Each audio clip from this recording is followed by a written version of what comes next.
an Intertribal Timber Council 638 Authority webinar. My name is Chaz O'Brien. I'll be facilitating today. I'm going to go over a little bit of our meeting orientation and logistics to get us started, and then we'll take it from there. So welcome, everybody. So again, I'm Chaz O'Brien. I also have Tisha Street with me, who's supporting us on technical support of Adobe Connect behind.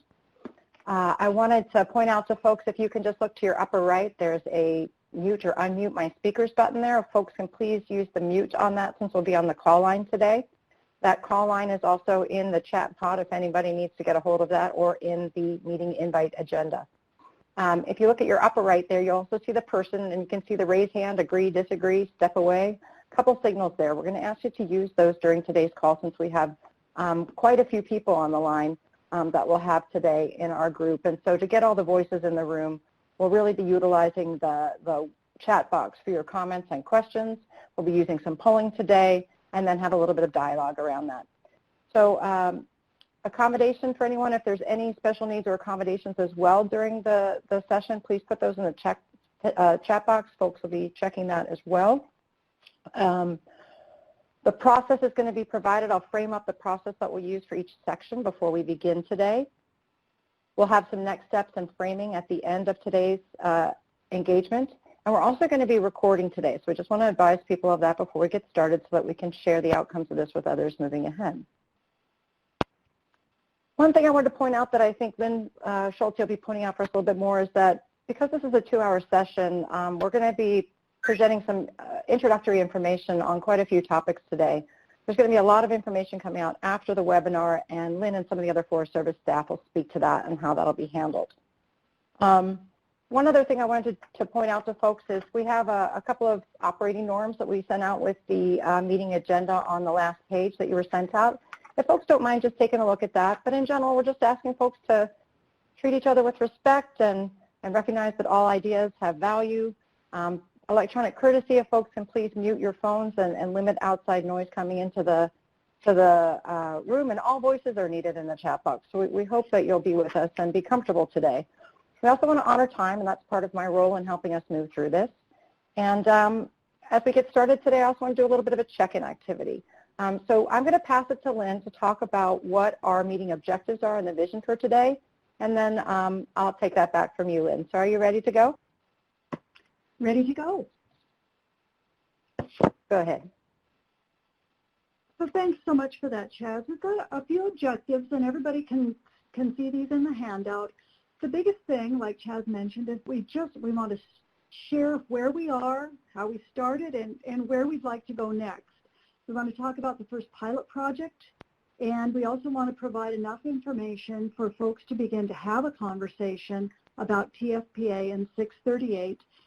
The other thing we're doing is we're collecting all of the questions from these webinars to develop the frequently asked questions portion of a best practices guide, and we'll talk about that a little bit more in the presentation.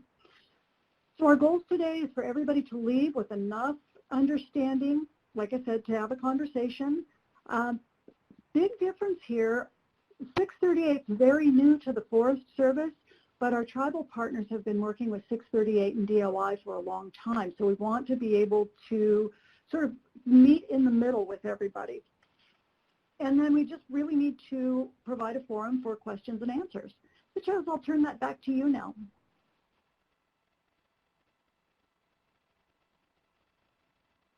Thanks for that. Tisha, can you please pull up the agenda for me? Thanks for that. So I just wanted to do a quick overview of today's agenda for you. Right now I'm covering the meeting orientation logistics. We'll have an opening and a welcome. Then we'll move into some background on 638, the Forest Service Trust Responsibility, the Tribal Protection Act, and the 638 authority via the Farm Bill. We'll do a little work then on the authority itself. Then we'll talk about the agreement template that's been developed.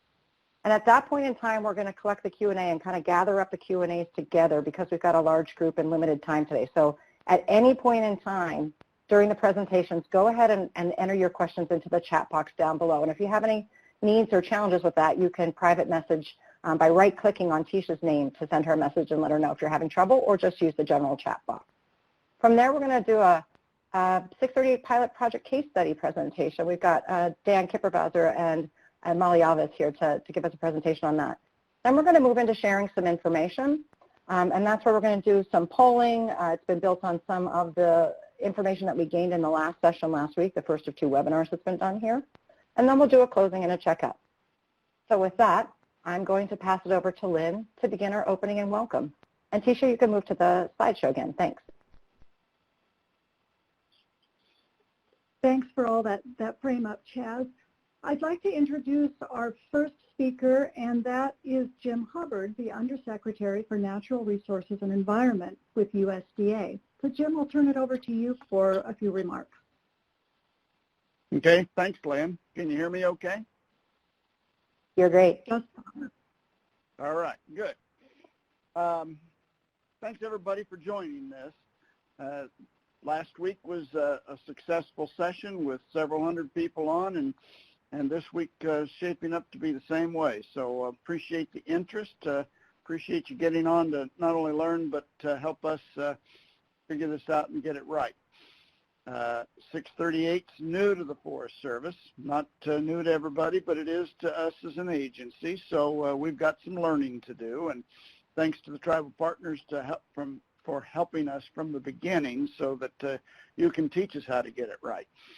Vernon and ITC have been telling me for years that Forest Service needs to manage its land better, and if we just look across the boundary, we'd see how that should happen. And I don't disagree with that. And so hopefully we can figure out how to do some of that, and that we can do it together, that we can plan this together, that we can set mutual priorities together. And all of that starts with us getting a good understanding of what we're trying to do and how we should be going about it. And so it's learning for the Forest Service as much as anything. And please, all of you out there, help us to learn this the right way.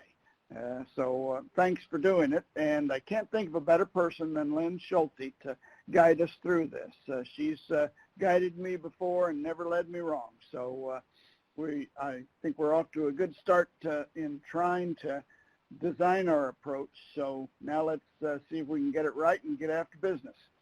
Thank you. Thanks for that, Jim. Lynn, you want to take it again to pass it to Cody? I'm happy to, and thank you very much, Jim. I'd like to now turn it over to Cody Diesel, the Natural Resources Director for the Confederated Tribes of the Colville Reservation and board member for the Intertribal Timber Council. So Cody, I'll turn it to you. Thank you, Lynn. So I'd like to welcome everybody. Thank you for participating with us this week, and thank you if you participated last week. We had a very good session, a lot of engagement, a lot of good questions that came up that I think will help forward this agenda and identify issues ahead of time. So once we implement these 638 contracts, they'll be successful. Obviously, the ITC was very excited to see the language in the 2018 Farm Bill that expanded 638 contract authority to tribes, and in addition, the expansion of Good Neighbor authority to tribes and counties.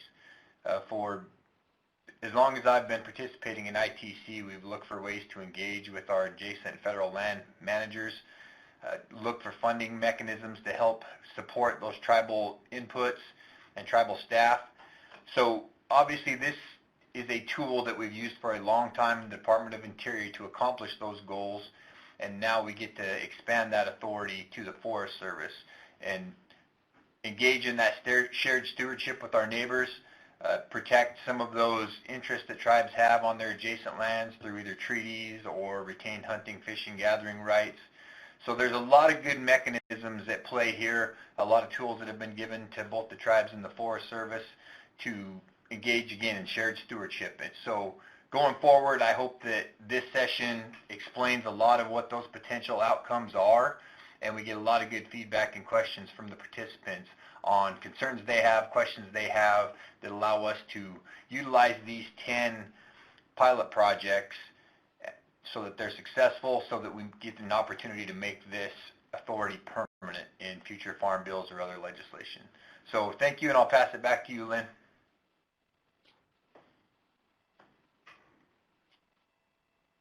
Thanks, Cody. What we're going to do next is we're going to move into some of the 638 background. I want to just give a little framing to this before we begin. We're going to do 3 presentations, and again, we're going to ask you to hold your question answers. Go ahead and put them into the chat box right now, and we're going to collect them all up. Lynn and Stephanie Lucero with the Udall Foundation is with us today supporting our efforts today. We're also going to have question and answers that are going to come out in the post-webinar package. Lynn will talk a little bit about that more. There is a PDF versions I mentioned earlier. If you look in the downloadable files, you'll see the agenda, the template for the 638 process, and the presentation today is there as a downloadable file. If you need to grab any of those, just highlight it and touch download. From there, we're ready to begin. So I'd like to introduce Alicia Bell-Sheeter from the Office of Tribal Relations. Go ahead, Alicia.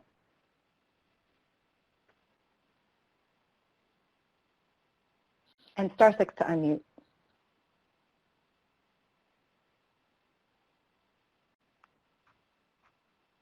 Good morning. Can you hear me now? You're good. Thank you. So I'm going to talk a little bit about the work that has gone on to date regarding the Forest Service with tribes around implementing 638, and primarily around how this exercise is allowing us as an agency to further fulfill our government trust responsibility. So key to that trust responsibility is ensuring that our actions don't diminish the rights of tribes and tribal members on forest system managed lands. It's treating the National Forest System as resources, trust assets for tribes, and observing and enforcing all the laws that are enacted for the protection of those tribal cultural interests and other rights.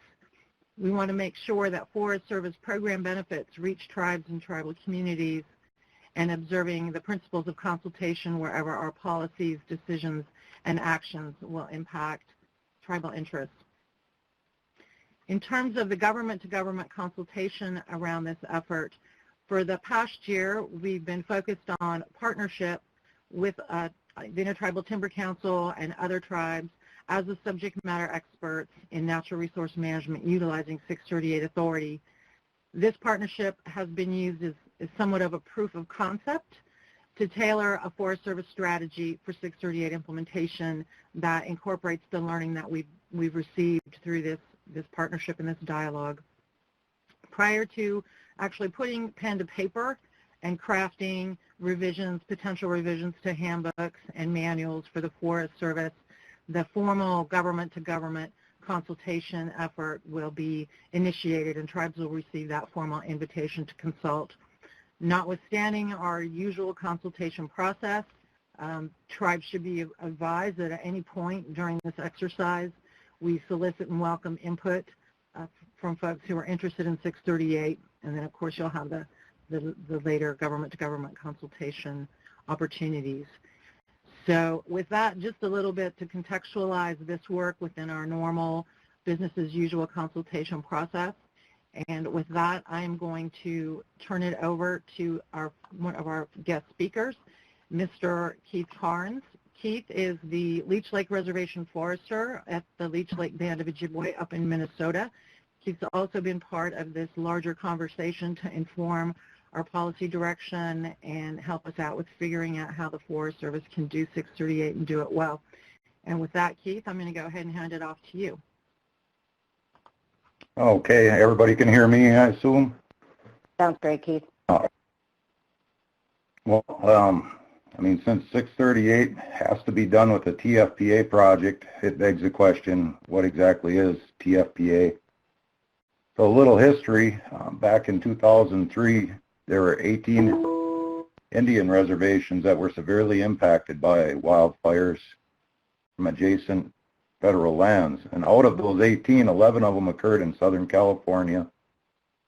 And they burned over 30,000 acres, and they killed 10 people and consumed over 130 homes. Now, realizing that this isn't a new occurrence, this has happened before, but at this type of number, it really fell under the microscope. So in 2004, the Tribal Forest Protection Act, Public Law 108-278, was passed in Congress.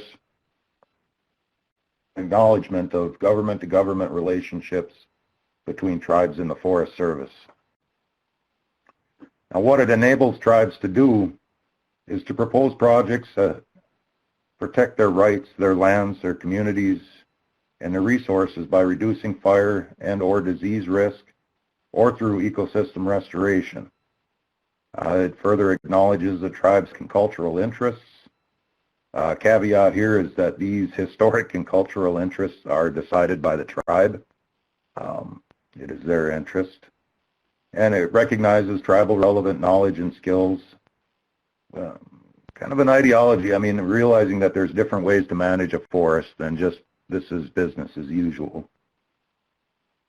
Now, to qualify for a TFPA project, lands must be in trust or restricted status. They need to be vegetated or had been formerly vegetated and can be restored. They must be relatively, I know you can't see me, but I'm doing the little finger quote things. They must be relatively adjacent to Indian lands. They pose a need noted by the tribe. Again, you know, the tribe will decide what that need is. I know, you know, that tribes and Forest Service, they share nearly 3,000 miles of common boundary, hundreds of thousands of acres of shared watersheds, and millions of acres of places in which tribes maintain use and a deep cultural connection. So there's a huge value to a partnership here. National forest lands are vitally important to fulfill the fiduciary trust responsibility for tribal communities, their lands, their resources, held in trust for federally recognized tribes and their members. This includes, but is not limited to, treaties and other reserved rights and the further protection of cultural resources. In recent years, there have been numerous workshops on TFPA, and there are substantial reports and materials located on the Intertribal Timber Council webpage for those that may want to read further in depth on it. A few final caveats before I'm done here. Some of the TFPA basics. It gives special consideration to tribally proposed projects on Forest Service or Bureau of Land Management administered lands. The proposals are prepared by the tribe, note by the tribe, and sent to the Forest Service regional forester for review and approval. Now, while the proposal is prepared by the tribe, your project is going to work best, and this is coming from a lot from my experience, if you work together with your partner. You're going to catch more flies with honey if you get to the table right away with them, have multiple conversations, multiple meetings, and make sure this is something that they can get behind, whether they want to or not, but they can. Because, I mean, one thing that tribes, and it's something I certainly needed to understand, was that Forest Service contracting entails a lot of limitations. These are things that, you know, it falls on the tribe side to figure some of these out. But that doesn't go without saying that answers can often be found with creative minds, and people shouldn't be afraid to move away from the status quo. Thank you.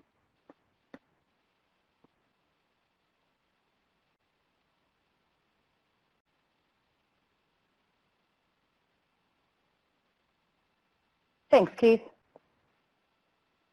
So I'm going to ask for a moment of grace right now, which I'm learning to do a little bit more during COVID times. I was so excited that the Undersecretary was joining us that I neglected to have everyone do their check-in. So we've got 135 participants in the room, and we're really excited to have everyone with us today. And what we're going to ask you to do for a check-in is in the chat box to please, your name will pop up with your chat. So if you could just put your location, your role as it relates to 638, and the number one reason why you came to this webinar today to learn a little bit more. So I'm just going to give that a few moments, Lynn, and then we'll get ready to pass it to you for the 638 Authority presentation. Let's just give that a moment, and then we'll move forward. While you're doing that, I'm going to take just a moment, and the next section will be presented by Jim Derglow from the Confederated Salish and Kootenai tribes. He's a fire manager. So when we're ready to go, Chaz, please turn it over to Jim.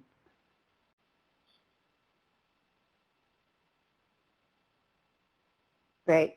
It looks like folks are starting to move in the chat box and things are moving pretty quickly. So Jim, why don't you go ahead and get started? Good morning. Can you hear me? Yeah. Thanks, Jim. Right. Yeah, good morning, everybody, and thank you for taking time out of your busy day to join us on this webinar. And a special thank you to Undersecretary Hubbard. You know, I know that Undersecretary Hubbard and his office, you know, has spent a lot of time and many years talking about cross-boundary collaboration and this whole concept or initiative for shared stewardship. So we really appreciate him taking some time out of his busy schedule to join us on this webinar. There are many ways to implement the Tribal Forest Protection Act projects. There are many contracting mechanisms to choose from to implement TFPA projects. 638 agreements being one of the newest contracting tools. Each of these has its own set of benefits and challenges. The key here is that we need to select the right tool for the job. Just to be clear, there are two components we're talking about today. One is developing the TFPA proposal, and the other is selecting the implementation tool. And today, you know, with the 2008 passage of the Farm Bill there, and the use, the new use of the 638 authority to do that. And I think that there was, Lynn, was there an attachment to the webinar that that identifies the various agreements as part of the webinar today? Yes. That's in there. There's a, yep, in the downloadable files, there's a matrix of a lot of the different natural resources authorities that we have that we could use to implement TFPA projects. Thank you. Next slide.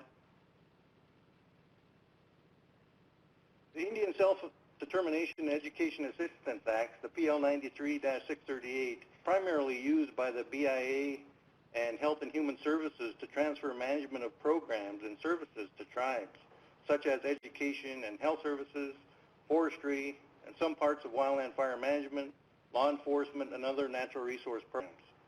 The late President Richard Nixon told Congress at the time that the federal government should begin to recognize and build upon the capacities and insights of the Indian people.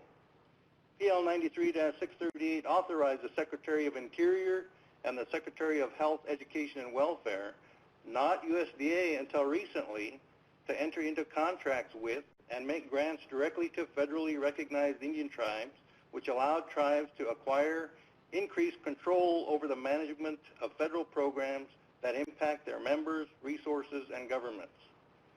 This legislation made tribal self-determination a focus of the federal government and reversed a 30-year effort under its preceding termination policies.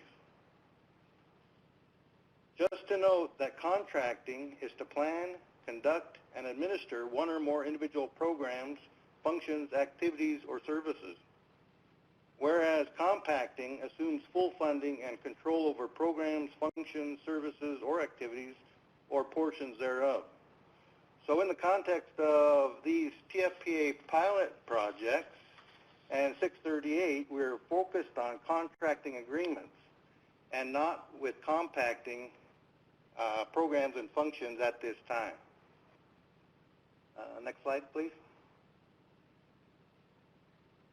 I know that there was a question in the chat box in regards to where at in the 2018 Farm Bill where this authority lies. Section 8703 of the 2018 Farm Bill is titled Tribal Forest Management Demo Projects and authorizes the USDA Forest Service and Department of Interior to enter into 638 contracts on a demonstration basis, whereby the tribes or tribal organizations may perform administrative and management functions of programs implementing the Tribal Forest Protection Act. While the TFPA proposal may cover a large area or a number of projects, the 638 agreement may encompass all or part of the work identified in the proposal. The ITC worked hard to insert language with purposeful intent to increase the use of TFPA and increase shared stewardship across landscapes, and increase efforts with cross-boundary collaboration. And with that, back to you, Lynn or Chaz. Sure, thanks. We're going to move it over to Lynn now to finish up this section's presentation. Thanks so much, Chaz. And thanks to Jim, Keith, and Alicia for really framing us up. Where I'd like to start is how we're going to implement 638 agreements. So you've heard a lot of different terms, and for Forest Service folks, a lot of those might be really new terms.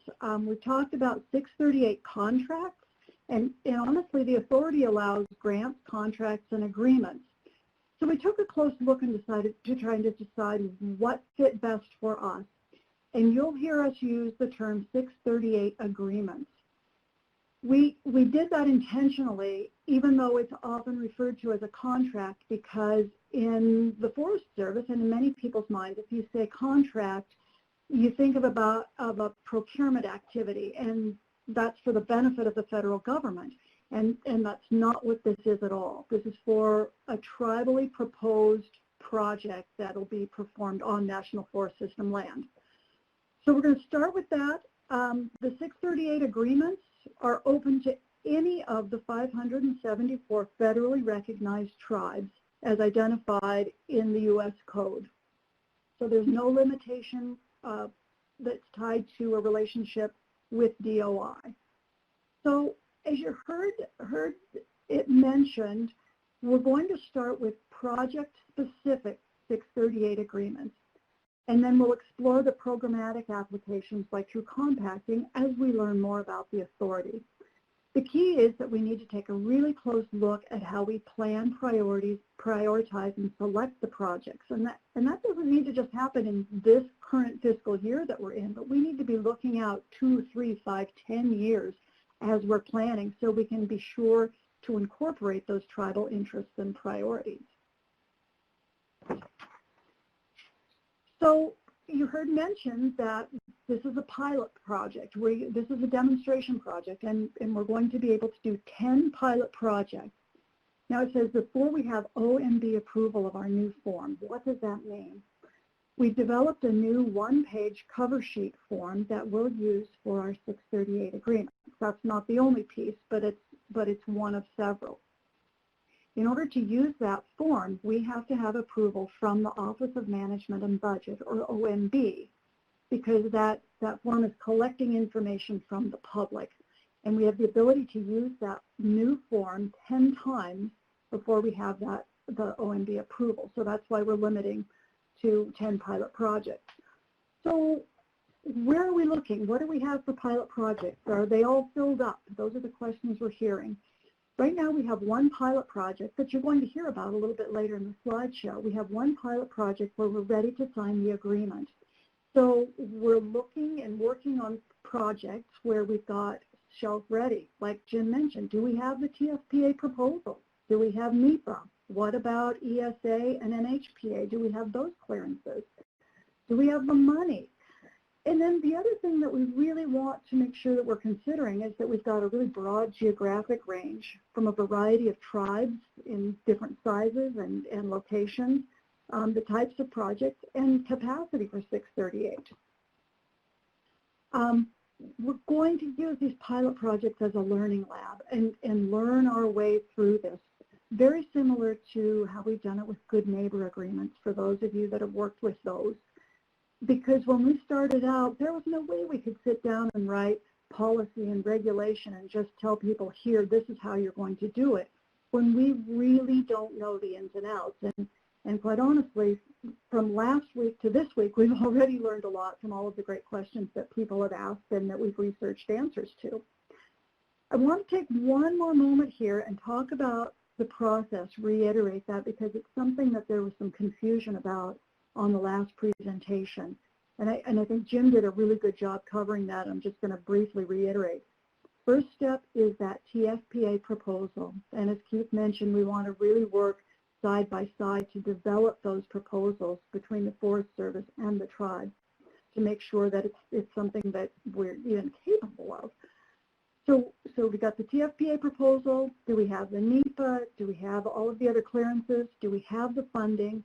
And then when it's time to put the project together, let's pick the best tool for the job.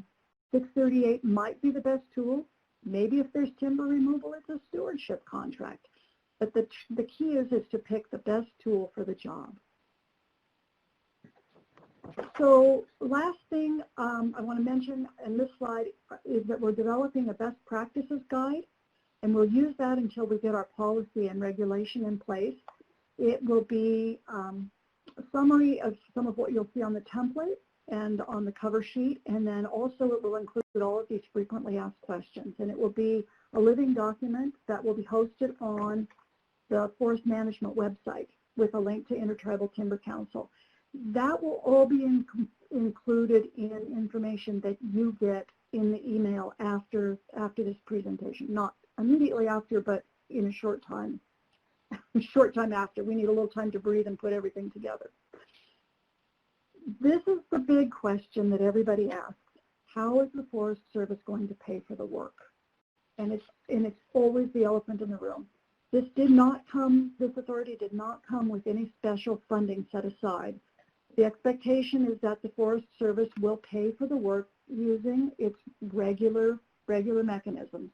Appropriated funding, we can use some of our permanent or trust funds like salvage sale fund or brush disposal from timber sales.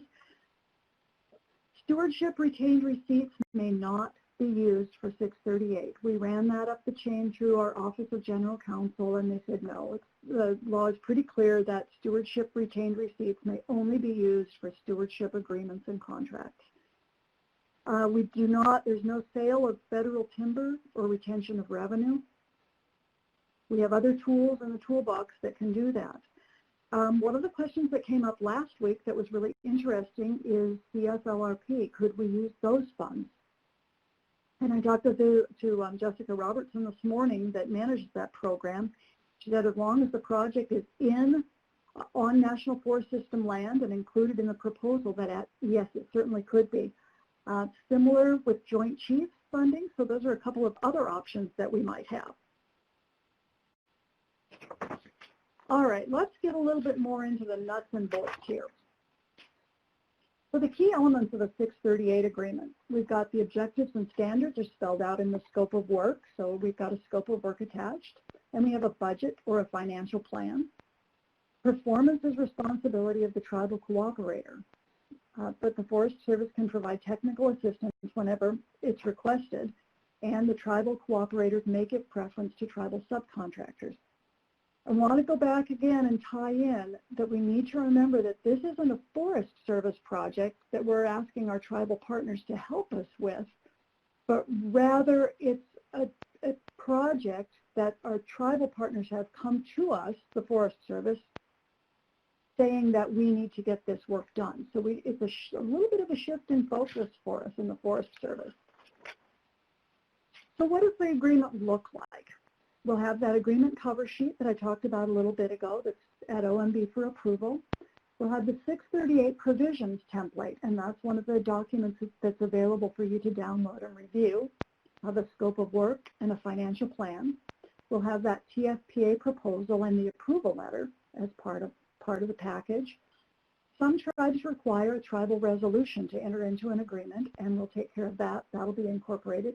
And then, of course, like any of our other agreements or contracts, any other documents that we need for clarification, like maps or maybe silvicultural prescriptions. So what's on the cover sheet? What does it look like? And we're not going to bring it up today, but it's very, very basic. It has all of these elements that are listed on the screen, the agreement number, the authority, who we're entering into the agreement with, details like funding and reports. And this is the signature page for the agreement. It's very basic. So the 638 template provisions, again, it's the document that you can download and review. This was developed using the model agreement that's in the 638 authority that DOI uses. But we were able to review it and modify it to really fit the Forest Service and the way that we'll be working with our tribal cooperators. Right now, this is a locked document that won't be edited, that it will be attached to each 638 pilot agreement. And when we get ready to formalize it. We'll, of course, have consultation, formal consultation, and an opportunity to comment and revise. So this isn't the final for the end of all time document, but it's what we're using now for our demonstration or our pilot. Very similar to language from DOI. If there's a need for additional provisions, those can be incorporated into a separate attachment. So some of the highlights.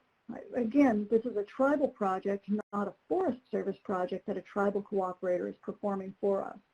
We're not required to identify mutual interest and benefit like we are in our partnership agreements.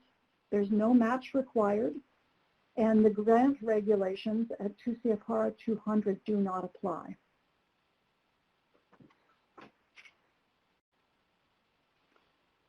A couple more highlights. There's an element of technical assistance and capacity building that the Forest Service can provide for. Indirect costs and contract support costs are allowed. And the Forest Service can provide equipment, vehicles, and personal property that are necessary for completion of the project. And through this agreement, we can also give our tribal cooperators access to excess government property. So I mentioned earlier that we're developing a best practices guide. It will include the frequently asked questions, and it will be located on the Forest Service public-facing website on the Forest Management webpage, and then we'll have a link on the Intertribal Timber Council website that's listed there. And again, this will be a living document and will be frequently updated as we're learning. So Chaz, I'm going to stop here. And I think we're going to take a peek at the chat box. Thanks for that.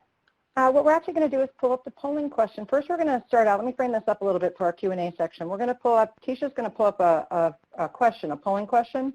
We're going to do that to check. As you've seen, there's a lot of questions going on in the chat box. So I've got a quick polling question that's going to have you select which ones are of most interest to you. So Tisha, you want to pull up that polling question?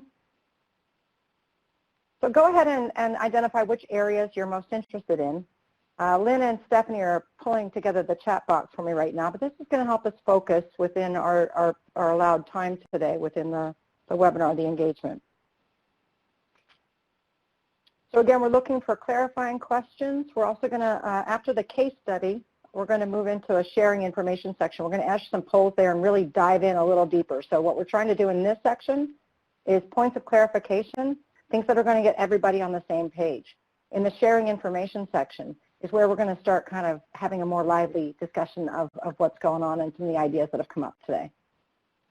Let's just give that another moment.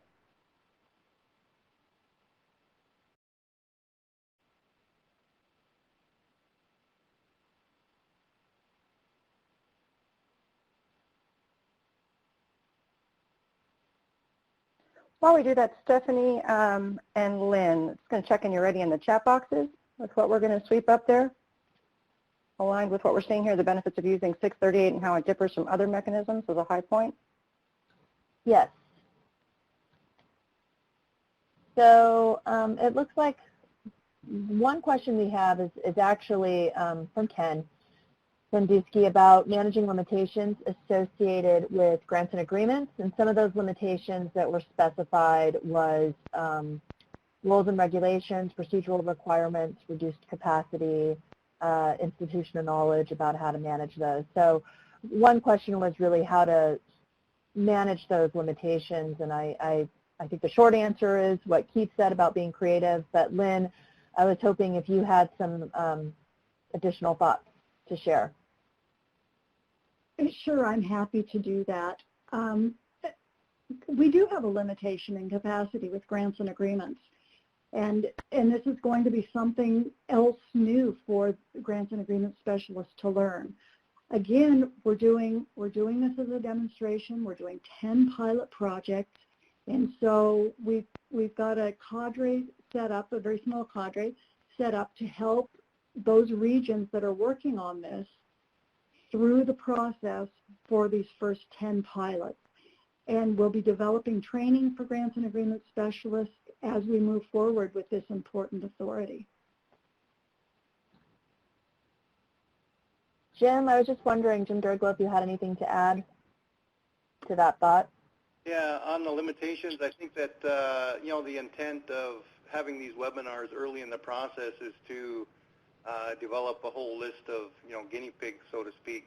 So, you know, we can learn as we're moving through, you know, through the process and identify, you know, some of those limiting factors so we can, you know, better institutionalize the process.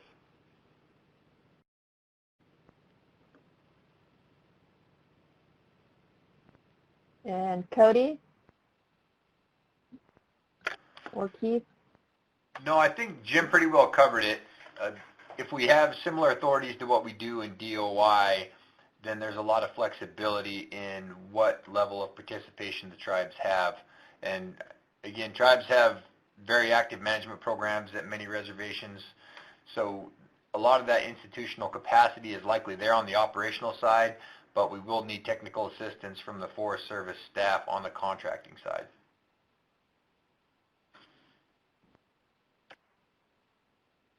And Keith, we launched with you thinking creatively. Anything to add from what we heard from Lynn, Jim, and Cody?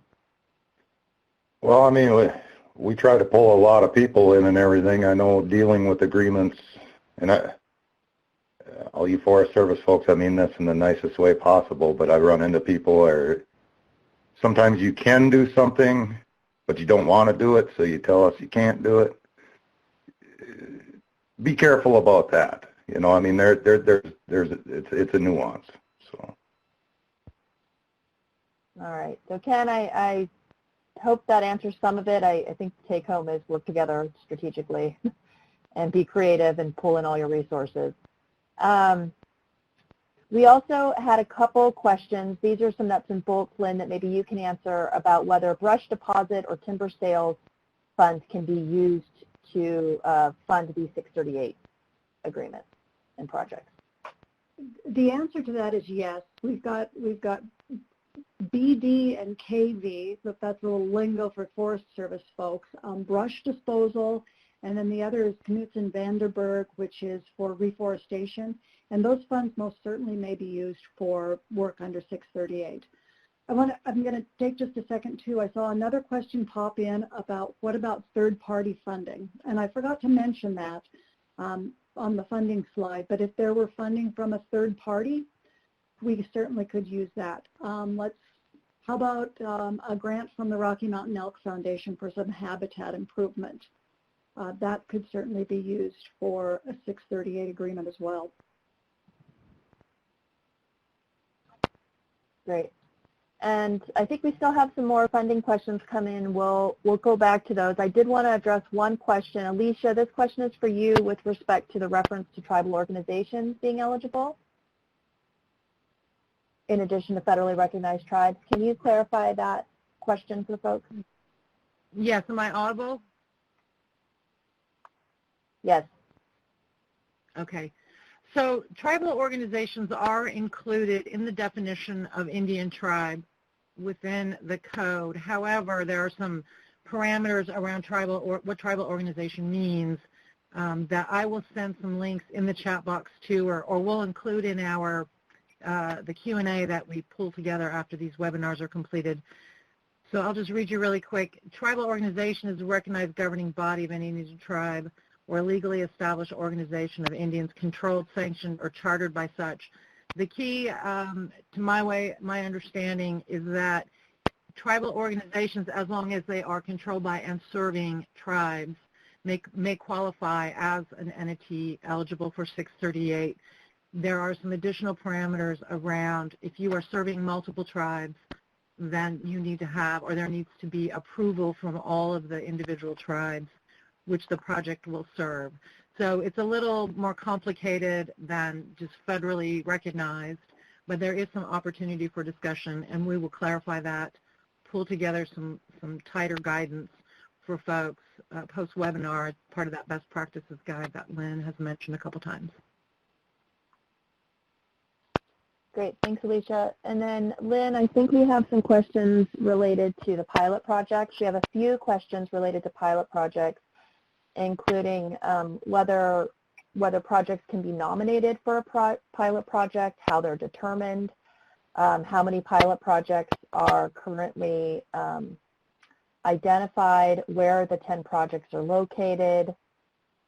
I think those are the main questions we received regarding the pilot projects.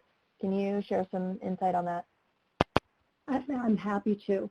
So where we're at right now today is we have one pilot project that has an agreement that is being routed for signatures that we'll be implementing, that you'll hear about in just a little bit.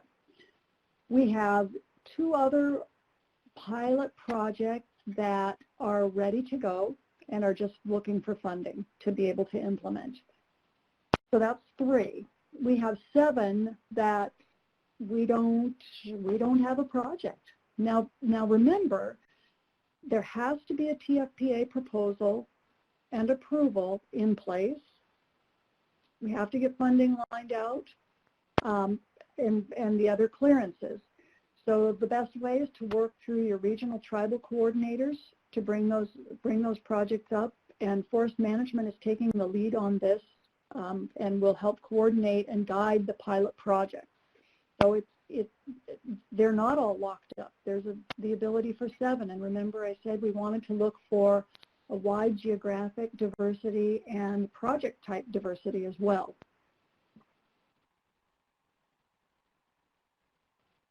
Great, thanks. And then an additional question that came up was specifically about Alaska tribes. That there are at least 2 interested in submitting projects. And so just wanted to see if there's any additional clarification with that. And I think it's also just a call out for Alicia to notify her of that interest. Right. On Alaska, we run into a challenge with Tribal Forest Protection Act limitations because it's currently connected or tied to that trust land status, and those trust lands in Alaska are limited. That said, we have multiple opportunities to do work in Alaska, not least of which is another biomass or another demonstration authority we have for biomass, as well as Good Neighbor Authority, et cetera. So TFPA specifically, there are some limitations for Alaska, but we do have an entire suite of other tools that we can leverage to do partnership or do work in partnership with tribes. Thanks, Alicia. And then we actually had a question about the first the first polling question, the programmatic versus project level. Just to clarify what that intends, can you give a rundown of that, Lynn, about programmatic versus project level? This relates to questions we've heard previously. I can. I'll give it from my perspective, but I would certainly ask that Jim or Cody or Keith or Alicia jump in on this as well. Right now with the pilots, we are looking at implementing projects. So if the TFPA proposal has some hazardous fuel reduction as an element, we're going to look at implementing a project to say do 100 acres of hazardous fuel reduction work. Programmatic would mean that we could turn over the hazardous fuel reduction program to a tribal cooperator, as long as it meets all of the other criteria, and just have them manage the entire program. Anybody else want on that one? Shouldn't be there in the context of land management over the landscape in which they live. So back to the 638 authority, it is probably one of the in my opinion, one of the most important legislations that was passed that allows tribes to take a real leading role in setting priorities and developing their own objectives and goals for land management across their trust lands. So the ITC was really purposeful in using that authority, thinking that it's a powerful tool that could be used now as the demonstration projects are more geared towards projects, but getting that experience on adjacent federal lands that at some point in the future would allow tribes to take a leading role in that cross-boundary cross-boundary work on adjacent, federal lands. So, I'll end with that. Cody? Thanks, Jim. So there's certain places where that fits well. For example, if you're looking at the cultural or heritage portions of any particular project, obviously if you're next to a tribe, that's something tribes are well suited to handle. From a project standpoint, TFPA proposals are typically tied to a specific geographic area where tribes have interest in doing specific treatments. So again, the 638 contract from a project perspective fits that well. When we look at programmatic 638 contracting, that's something that's a little more complicated. There's been some early discussion, but definitely these pilot projects will help inform how we move forward with that, or if that's something that's a possibility. And Keith, do you have anything to add?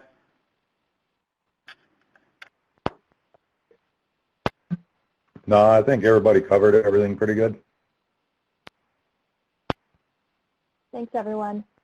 So we have a couple additional questions. 2 questions, and maybe possibly more, relating to NEPA.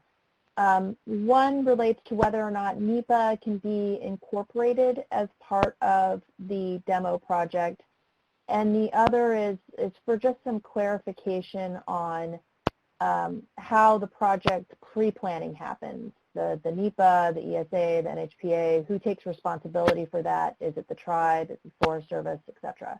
So Lynn, can you start off on that? I'm happy to, and I'm glad you said start off, Stephanie, because I know I'm not the right one to really answer this question. NEPA can certainly be incorporated into 638. We know that our tribal cooperators have a lot of the expertise that's necessary to be able to put the NEPA together. The Farm Bill was very clear that the decision and the responsibility remains with the Forest Service, but that doesn't mean that we can't work side by side with our tribal cooperators to make that happen. So yes, and it could be incorporated as part of the 638 agreement. I'm going to stop there and have others join in. Cody, do you have anything to add to that? Yeah, thank you. So tribes, they have a lot of NEPA documentation that they go through in their regular operations. So we have a lot of technical capacity in generating those types of documents. As Lynn said, that's something that will take an approval from the Forest Service staff, whoever that line official may be, but that doesn't limit the tribe's ability to help draft those EA sections, go through the public scoping process to explain to the public what the intent of the project is, and ultimately make recommendations on what the alternatives might be.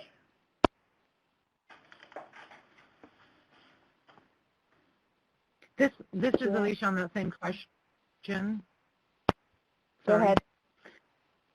Yes, just to iterate and emphasize the points that Lynn and Cody made, is the decision-making authority resides with the agency under the Farm Bill.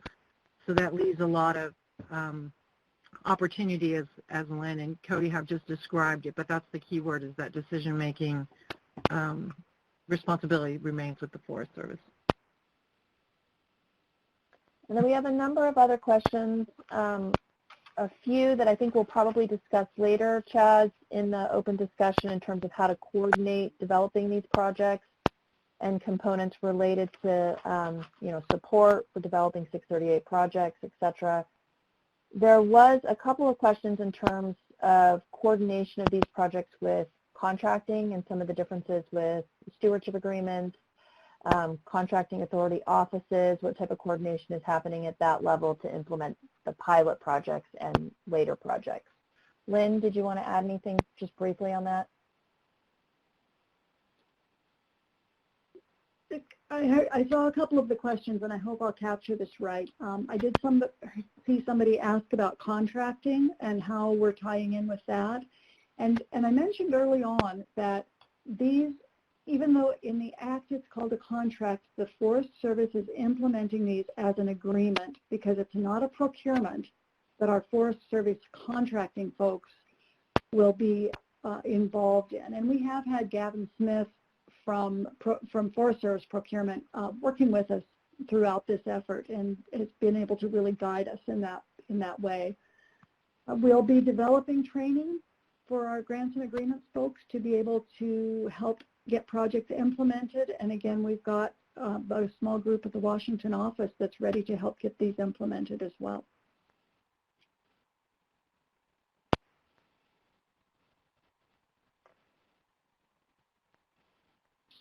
Thanks. Stephanie, I just want to check. We have 2 hands up in the chat box. Yes, we have Dave's had his hand up for a while, and then Philomena also has her hand up. So Dave, why don't you go ahead, press *6 to unmute, and then Philomena will go to you next.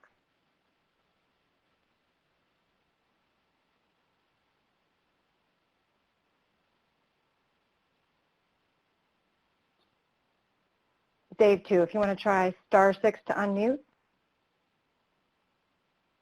Let's have Philomena give it a try, and then we'll loop back to Dave. Philomena, can you press *6 to unmute?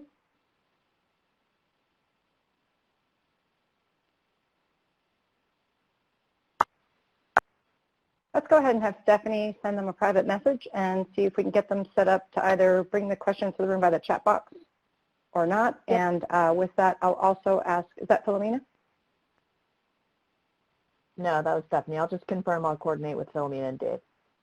Sounds great. Tisha, let's move over to pulling the slide presentation back up as we get ready to move to the pilot case study. And what we'll actually do then is what I'll have us do is move into this presentation. Stephanie, I'll have you collect the questions from Philomena and Dave, and we'll touch back on them as we move into the sharing section. Let's go ahead and move to the pilot case study. Today we have Dan Kipperwasser and Molly Alvis with us today for that presentation. Go ahead and *6 to unmute and go ahead and pull your videos up.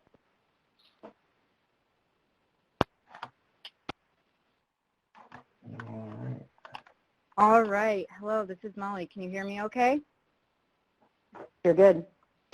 All right, perfect. And I do apologize. I don't have video capabilities today, so you'll just have to hear my voice. So thank you. First and foremost, I just want to express how excited and honored we are to have this opportunity to represent and help set the precedent for this program. So I'm going to tell you a little background on our program. The objective of the Tulalip Beaver Project is to create and restore salmon habitat by leveraging the ecosystem engineering capabilities of beavers. Beaver were nearly extirpated from Washington due to the fur trade and land use changes, and with their disappearance came really dramatic and negative changes to the hydrology of our watersheds. So the dams that beavers construct have been proven to slow high flows, reduce erosion, moderate water temperature, and recharge aquifers, as well as create refuge for juvenile salmon. Fortunately, in Washington, they're beginning to make a comeback. However, beaver relocation was actually illegal in Western Washington until 2017. So before that time, we were operating our project under the sovereign rights of the Tulalip tribes to protect their subsistence resource, the salmon, as well as under a memorandum of agreement with the United States Forest Service. So today we are performing assisted recolonization of beavers to their historic range on the Mount Baker Snoqualmie National Forest with a planned programmatic expansion to the Stillaguamish watershed under this TFPA and 638 authority. So with that, I will turn it over to Dan to talk about our timeline.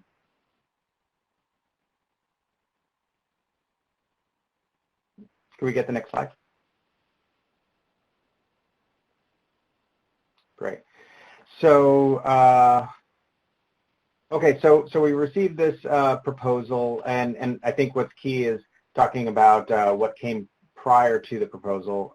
There was a memorandum of agreement established between the forest and Tulalip in 2007. That really set the stage for a lot of regular coordination, annual coordination meetings, and information sharing about priorities and concerns. So it was a real intentional effort to coordinate together. And I stepped into this as a latecomer, taking advantage of all the great work of others. But what was key about how we received this proposal, and I think a number of folks have touched on this, was that this proposal arrived at the end of a lot of collaboration leading up to it, up to 2 years of collaboration after a joint attendance by the tribe and the Forest Service at the TFPA workshop. So a lot of work went into getting this here, and we knew that it was coming. There would be nothing worse than having a TFPA proposal just suddenly show up on the desk.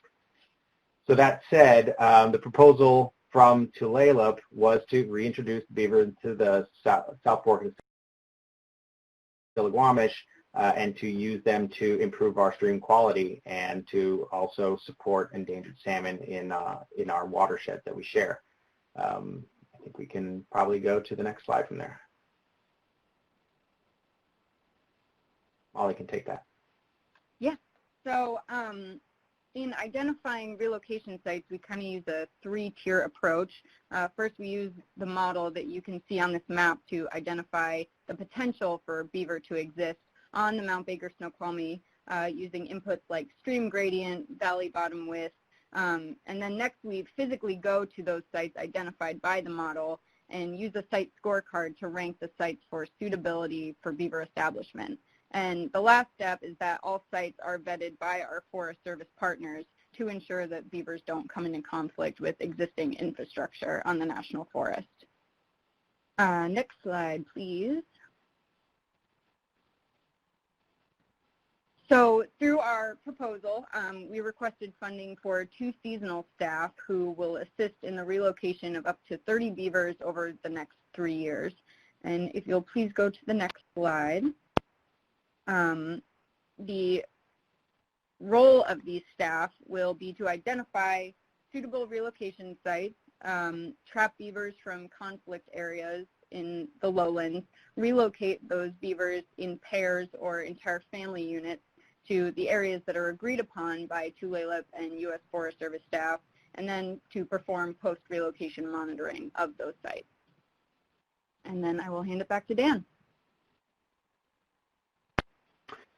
So I think that key in this is that there will be continued and ongoing collaboration and coordination between the Tulalip and the Forest Service. I mean, when we think about what we're doing here and the effect that we're going to be having on our watersheds and streams and how streams function and their juxtaposition with our transportation systems, there's going to be a lot of need for us to keep on talking to each other and finding those potential risks and mitigating them together. And I think that's maybe one of the many things that if we look forward to some future date where we have more programmatic relationships and a programmatic type 638 where certain activities are being managed by the Tulalip and others are being managed by the forest, we're going to need to keep that tight coordination and the constant flow back and forth of information to make sure that we leverage each other's efforts and we don't get in the way of each other's efforts and create additional work. So with that, I wanted to touch on what led to this final part where we had the development of the template, and that was we got together with a number of other parties to create this template through the workshop with this particular project in mind and how it would be implemented. I was really grateful to be able to join that, and I really appreciate the focus on simplicity in the template that we had in mind, and our ability to talk together and really go through each one of those provisions and figure out what works and what would be useful and what would not be useful and what creates more confusion. So it was a really robust process, and it was a great opportunity for a lot of exchange of ideas.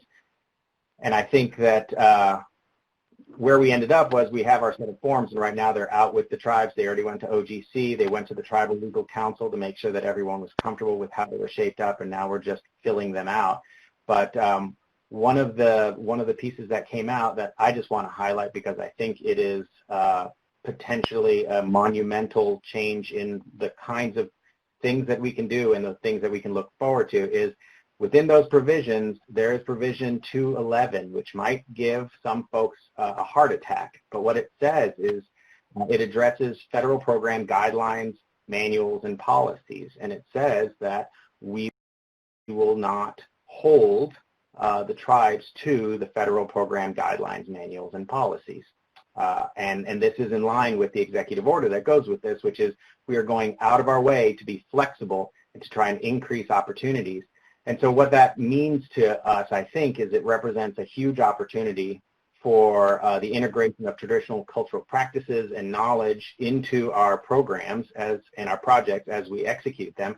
And it's an enormous opportunity for innovation for the Forest Service, where we can take a look at our process, which, as a number of people have pointed out, are really burdensome, and figure out what parts of our process can we set aside and maybe look for a better way to do work hand in hand with a tribal partner. And so I think it's not blowing the doors off, because it is still an agreement, but we are only going to bind ourselves to those policies and guidelines that actually are helpful. Obviously, we have to follow laws, but anything else that is self-imposed, I think, is up for debate. And yeah, it's maybe a minefield out there, but I think it also represents an enormous opportunity for us to work together in a new way and try new things together. And so that's just something that I'm really excited about.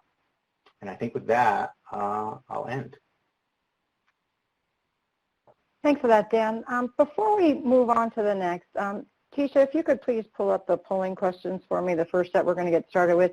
Dan and Molly, is there anything, the most interesting thing you've learned so far in the process, or anything that you might have pivoted on if you had known it a little bit earlier at this point in your project process? Can you still hear me okay? I can. I was going to offer Molly the opportunity to jump in first on anything if she has some thoughts. No, go for it, Dan. Okay. Well, I guess one thing I would say is that, as everybody knows, this is an authority that lets us do something, but doesn't necessarily fund it. And so despite all the lead time that we had on collaborating and working and coming up with the proposal, the funding is still going to be a challenge, and it'll be a challenge for everybody else to do this. So this is an opportunity, but you know, so much more is possible when the resources are available. And so I would say that the idea of integrating programs and the planning of programs much earlier in a process, so that we can look ahead to our appropriated budgets and maybe look for those third-party resources. I think that could be the difference between making a project or a program really successful right away and make them sustainable, rather than sort of the scramble that, even so, with the advance notice, we still had to try and scramble and look in the seat cushions to find the funds to make this thing happen when it finally came fully mature. So that I think is the biggest challenge still for implementing this kind of a project. But looking forward, I think that it's wide open, and I'd encourage anyone else who's considering a proposal to look good and hard at what opportunities you have to do something innovative through this relationship and through the agreement. Thanks, Dan. Before I pass to Molly, just to let folks know, we'll have some more time for you to fill out those polls. I didn't mean to have everybody launch on it right away, but Molly, go ahead. So you can take a pause, everybody, while Molly shares, and then we'll give you more time to go back to those polls. Yeah, I think Dan pretty much covered it. The one thing that I'll add from our program perspective is that this is a primarily grant-funded program. It has been since we initiated the project in 2014, and it's hard relying on multiple grant sources, because you kind of are at the whim of those sponsors and what their priorities are in partnering with you. So it's nice having this longstanding memorandum of agreement with the United States Forest Service. You know, funding pending, we do get to work directly with the Forest Service to figure out what our priorities are, and make sure that it's a mutually beneficial agreement for both of us.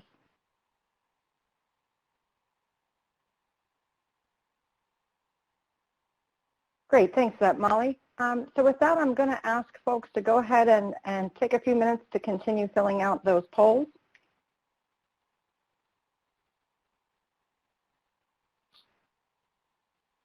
And while I do that, I'm going to ask Lynn and Cody and Jim and Keith, other folks in the cadre that's putting this together, to take a look. And as those folks finish filling those out, looks like we're getting pretty close here. I'm going to lean into each one of you and ask you what's coming up for you from what you see there. Cody and Lynn, Jim, I'll ask you about from last webinar session, if there's anything new or different that you're seeing here, or what you're thinking as you look at the outcomes of what folks are sharing in both sessions. Let's give that another moment.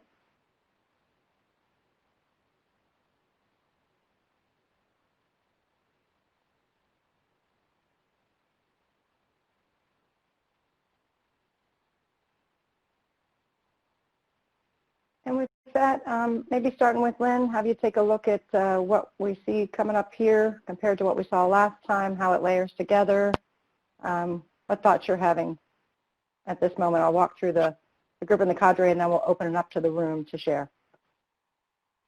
Sure. You know, we're seeing a lot of very similar things. You know, of course, the agreement should not be overly complex or rigid, and we've worked really hard to do that, as Dan talked about. We worked side by side with our tribal partners to put the agreement together, and I feel like we were pretty successful. I love that people are seeing that this is another tool to get more work done on the ground. And we'll just go forward with all of those things in mind.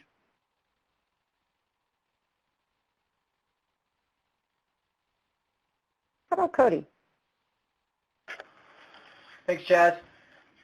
Yes, I would agree with Lynn. This looks like a lot of the same voting criteria priorities that we saw in last Thursday's meeting. And I would also note that it's pretty similar to what we heard in the TFPA workshops that the Intertribal Timber Council hosted a few years ago. So that's encouraging, especially when we look at the increased capacity to get work done on the ground. That seems to be something that maybe ranks a little higher today versus last week, but I think that's the intent of all of us when we look at shared stewardship. How do we work cross boundaries through a number of different funding mechanisms and contract mechanisms to get that work done for the betterment of the region? Jim? You know, not much more to add. You know, I like that, you know, the collaborative effort there is ranking high, along with integrating the tribes and forest objectives into program of work. You know, that's really the intent of this whole process of cross-boundary shared stewardship initiatives, to get tribes engaged early in planning and, you know, at least have an opportunity to perform some of that work. Keith, anything for you to add?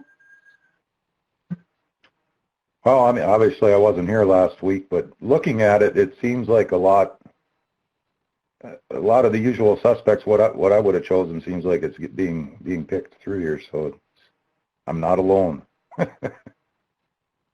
Alicia, how about you? Anything to add? No, I do see the patterns of questions from last week to this, and I think they're all good questions. Our Q&A that comes back out to participants, I hope, will really help to further inform the conversation.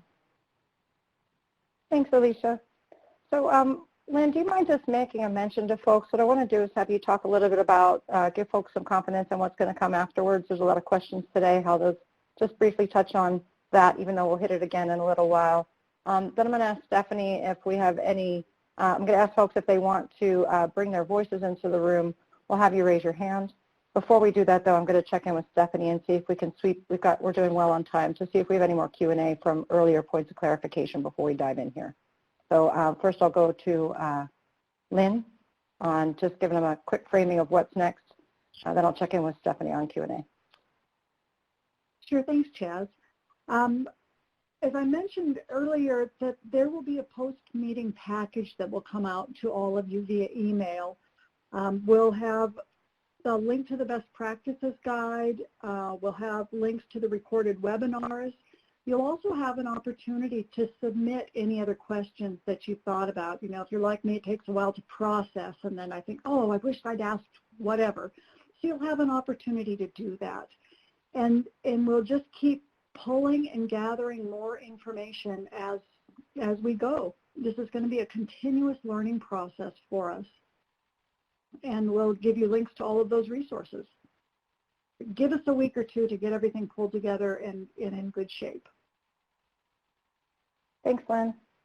So Stephanie, back to you. Is there a couple of items that we want to lean in on from the earlier Q&A session? Any other? Yes.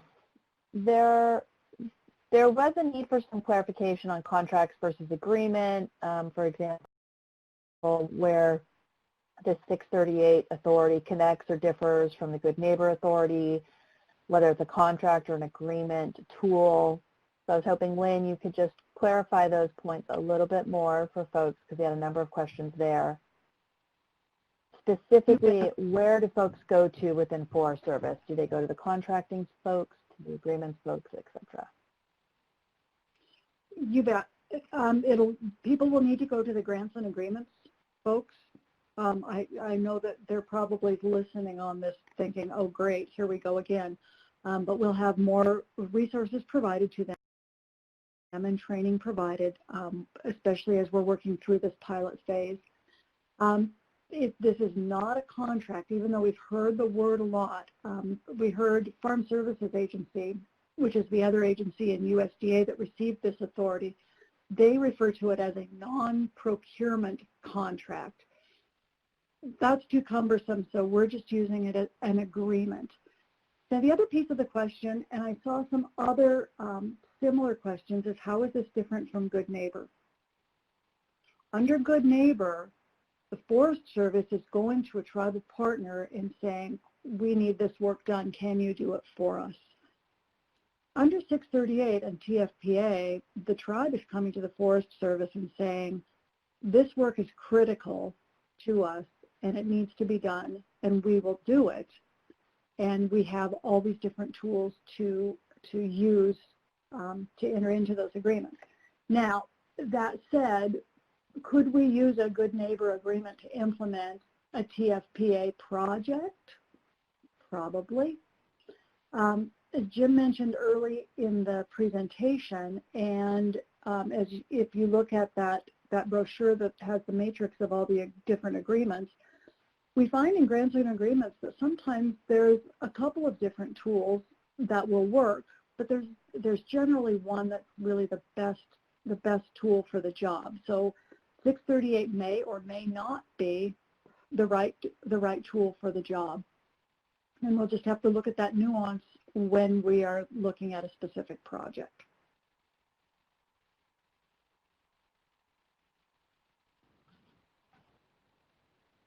And Alicia, I know you've actually been answering a number of questions in the chat box, but one that keeps coming up and I was hoping you could start with is, where do folks go on a local level to coordinate development of these proposals?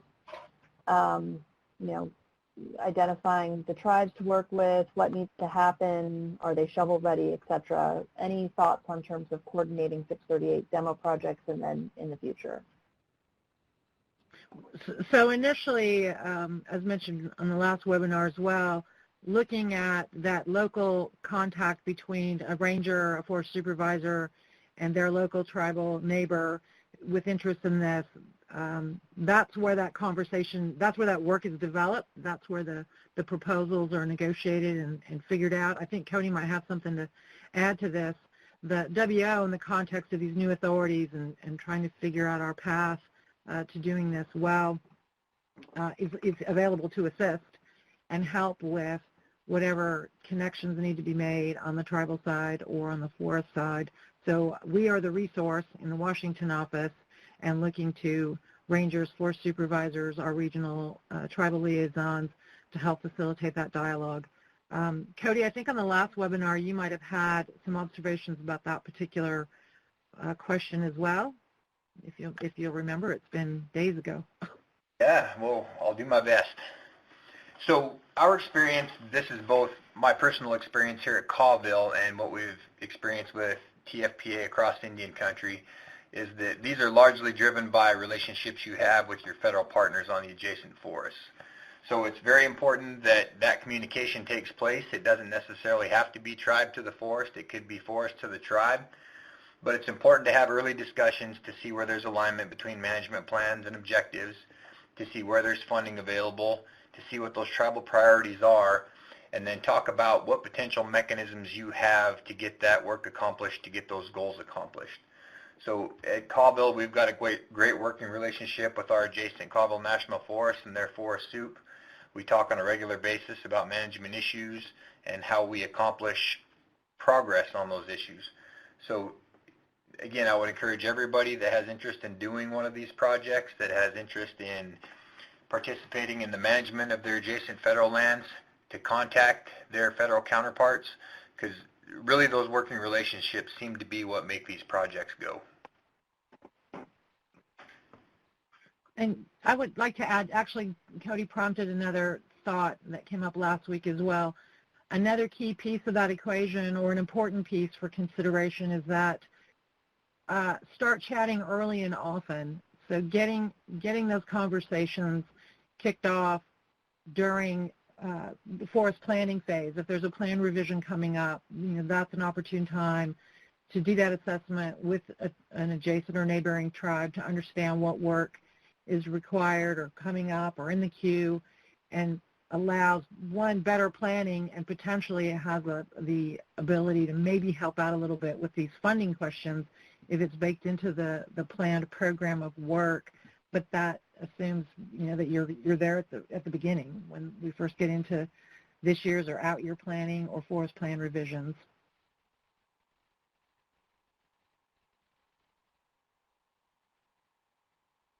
Great. Keith or Jim, did you want to add anything? Maybe not. No, nothing for me. Certainly agree with the discussion about having discussions early and often. I think that a lot of this could be identified, projects could be identified when you're looking at the Forest Service plan of work, and talking with the tribes about their out-year projects and looking for opportunities then to leverage each other's projects, along borderlands. Thanks.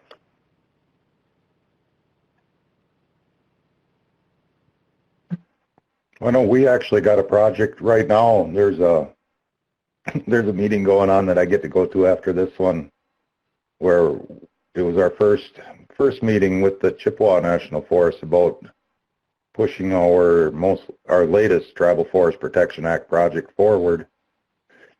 And so this is the one we get to take all the lumps on, and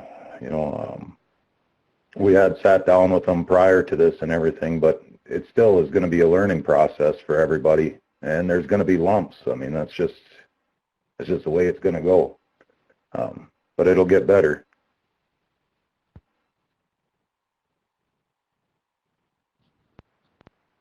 And then we have one question regarding the timeline for submitting for the demo projects, kind of what the timeline for that process is. Lynn, did you want to provide any feedback on that? I can provide a little bit of feedback.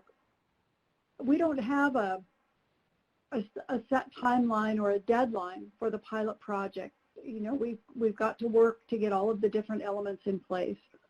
There's a timeline on TFPA, and the proposal and the Forest Service has a timeline to approve or deny and respond to the tribe. That's the best way to put it.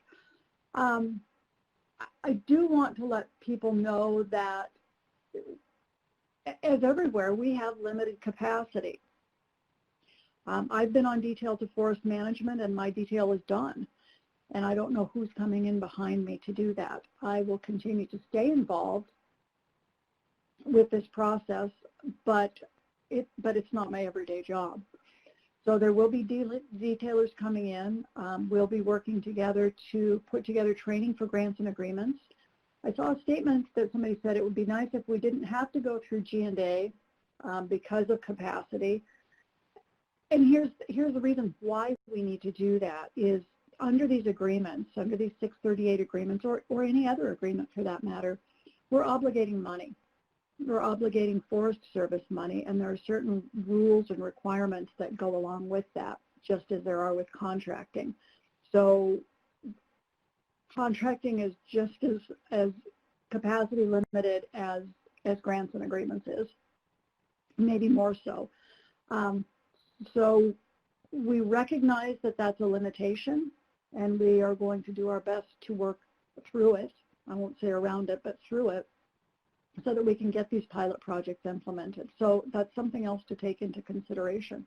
I'd love to say that it's all perfect and we have money and capacity, but we don't. So we'll do our best and move ahead together. Thanks, Lynn. So just for a moment here, we may have another question too, but I wanted to bring up this last poll. We know that you've been given a lot of information today. There's been great activity in the chat box. Based on what you know now and knowing that we're going to be providing you some more information afterwards, what other tools and resources do you need to help inform those conversations that you've been challenged to take on today where you work? So if you want to take a few minutes there and go ahead and start filling those out. What other tools or resources do you need to inform conversations about potential 638 agreements where you work? And that's getting at the objective here of participants being able to have conversations with partners and others as they lead the webinar today, knowing that some more information is coming.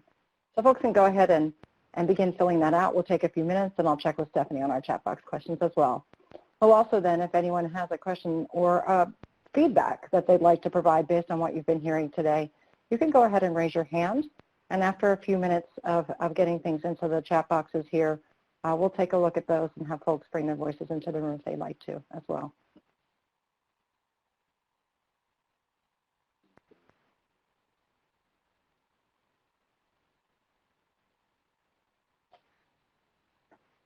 So there's a lot of comments with respect to the FAQ, and I encourage folks to also take a look at the chat. There's some questions that were answered in terms of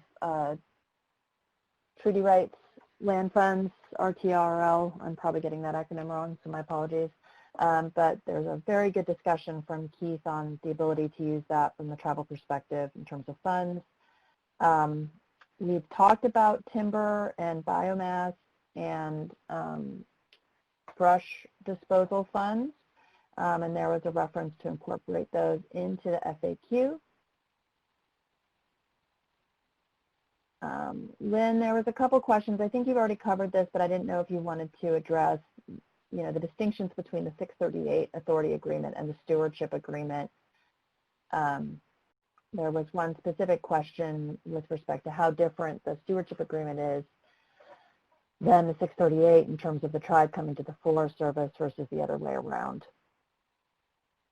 Right. Again, if there is timber removal contemplated, we can do that under stewardship. We don't have the ability to do that and retain any receipts under 638. So you go back to picking the best tool for the job. And you may do some of the work under 638, and you may do another portion of the work under stewardship. It doesn't have to be a one-size-fits-all or only one instrument to implement TFPA proposal work. But the big difference between there, the big distinction is the being able to use the receipts from the timber that's removed for resource work. Thanks, Lynn. So I'm going to have Stephanie keep an eye on the chat box. I'm also going to have them take a look at the cadre here, take a look at what we've gotten in terms of answers here. At the same time, I'm going to offer for anyone who would like to bring, share your thoughts in the room beyond points of clarification, what you're thinking about right now. Go ahead in the upper right. Go ahead and raise your hand when you see the person icon along the top bar there. So if you'd like to bring your voice into the room, go ahead and raise your hand. I'll collect those up and we'll bring your voices into the room. You can also use the chat box, which we'll have them checking in on as well.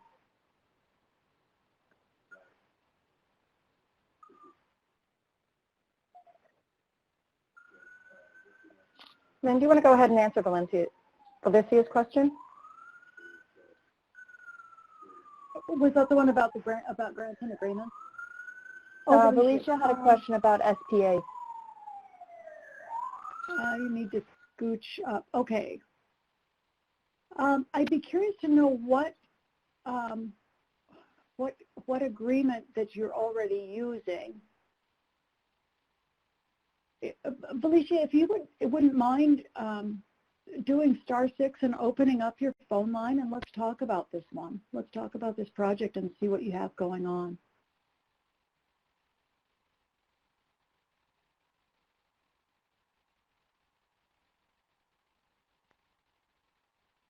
Felicia, you can press *6 to open your line.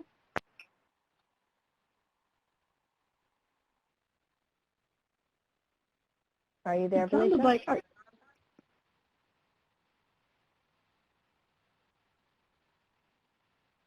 Well, Please, let's have you try one more time. I heard you opening up the line, so I'll check in here for just a moment. While we do that, let's have Stephanie queue up another question for Lynn, if we can get her on the line.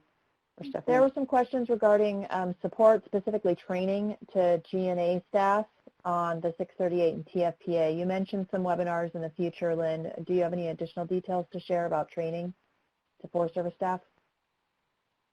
I do not. We don't have dates or times scheduled.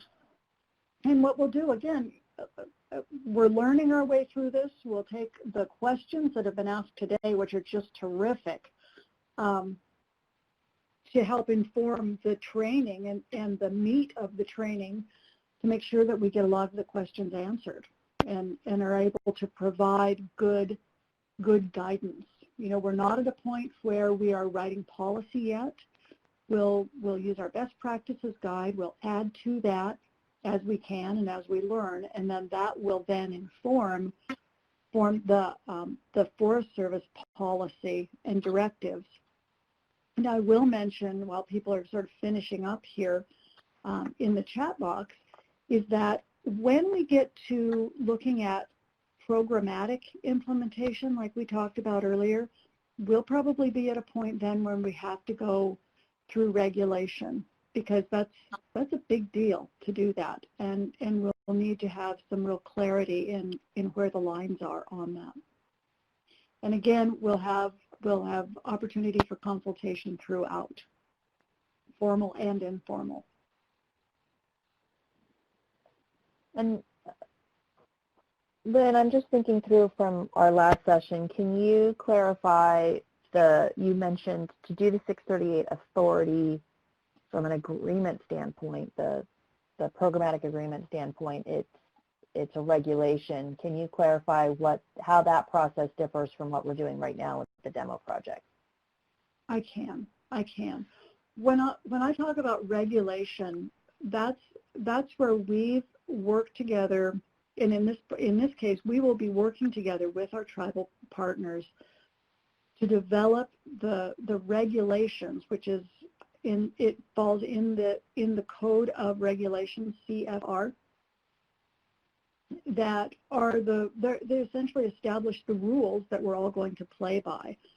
Department of Interior has that a very good set of regulations that are very clear when it comes to implementing 638 in their department. And for us to implement programmatic, you know, for large programs, not just projects, but for programs, we'll need to do something similar in the Forest Service. That's a little ways down the road.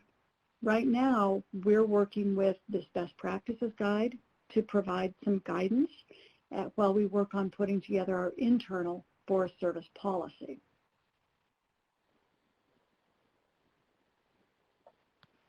And we got a great comment from Kurt on that too. I just read that, and that's a really good point, Kurt. It can be small or large. Programmatic can be small or large. It just depends on the scale. And I think that's a really good point. And again, this is the kind of thing that we're learning from all of your good questions.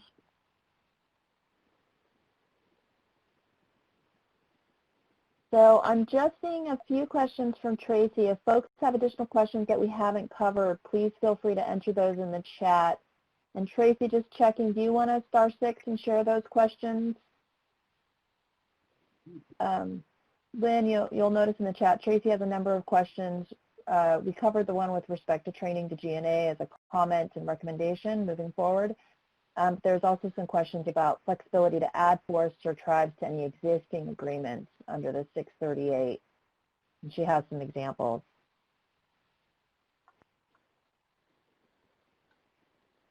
Is this something that has to be an original? You know, I'm just going to have to say I don't know. I haven't even thought about that. We haven't discussed it on our team. I don't know the answer to that, but I think it's something now that we need to look at and figure out the answer. Hi, Thanks for that, it's Tracy. Can you guys Hey, hear Tracy. me? Yes, Sorry, I it's can. kind Go of ahead. loud. It's kind of loud where I'm at, but I was just kind of my wheels were turning because the Mount Baker Snoqualmie project on beavers is one that we have a lot of tribal interest on the Gifford Pinchot, and so as we talk about these flexibilities, in the context of grants and agreements, in other contexts, there is sometimes like a master agreement and other forests can tier to it. So I wondered if that is something that we're thinking about for this, or if there's another way that we can build on existing agreements like the pilot project that's already going on, so nearby to us. It feels like there's a lot of opportunity there. So that's all I just wanted to say. Very exciting stuff. Tracy, thanks for that. I have one thought, and then I'd really like to hear what Cody and Jim and Keith think. What I go back to in my head is the TFPA, because we've got to have that in place. So I'm going to see what these guys think about a suggestion like that. So this is Cody. Since we've only got 10 pilot projects and we know that people tend to do business just a little different around the country, and we want to make sure we have experience in a number of different contract mechanisms or contract types, whether those be complete timber sales or specific projects like this beaver reintroduction, I think we'll want to be a little mindful about how many pilot projects we have in similar project areas and similar project types. Because again, the intent of this is to be successful with the pilot project so that we get permanent authorization for this authority. So whether that's one that could be included as a second pilot project, I don't know. That's something we could definitely talk about, but again, I would be a little cautious about it to duplicate one we already have. Yeah, that was my thinking too. This is Tracy again, because we're right next door to an existing pilot project, so probably would not be the first choice, but if we could tag on so it's part of the same project, just building on it. That's what I'm thinking, to be totally transparent. Thanks. Hey, Cody, this is Lynn. Let's think about it this way. Would there be a limitation from TFPA? Because I'm thinking about the footprint. If a project like the one at Tulalip were to expand to a neighboring forest, how would that all work out? So for 638 contracts, there is the opportunity to modify those contracts to include additional funding, additional deliverables. How that would work with your TFPA proposal is probably something we'd have to discuss, because you would have to amend that proposal to include a bigger geographic area. But presumably that's all something that would be in play. Hey, Lynn, this is Stephanie. Just jumping in. Tracy, I think there's a great opportunity to reach out to Dan and Molly, some of the folks at Tulalip, on this, because I think there might be some interest in it. But I do want to make sure we had a great question also from Felicia. So I'm putting a pin on it. We might come back to you, Tracy, but I think it sounds like the next best step is to reach out to Tulalip and Dan.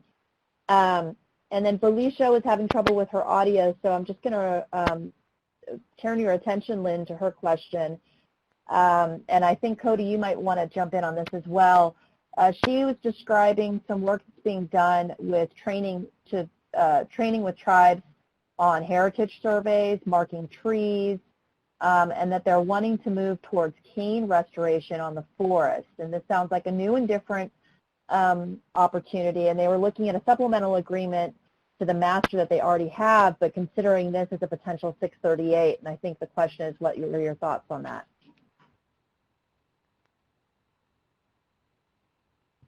Lynn, does this sound like a potential 638? It does to me. I'd really like Cody or Jim or Keith to look at that as well. Well, this is Keith. Just looking at it, I mean, at first blush, if there is no TFPA, I don't think it fits into it. If we were moving forward and there's full approval of 638 in the future, I think certainly. I think this would be probably a slam dunk, but I don't know that it's going to work right now. Cody, you probably know better than me. So I think this could be a 638 contract under a TFPA.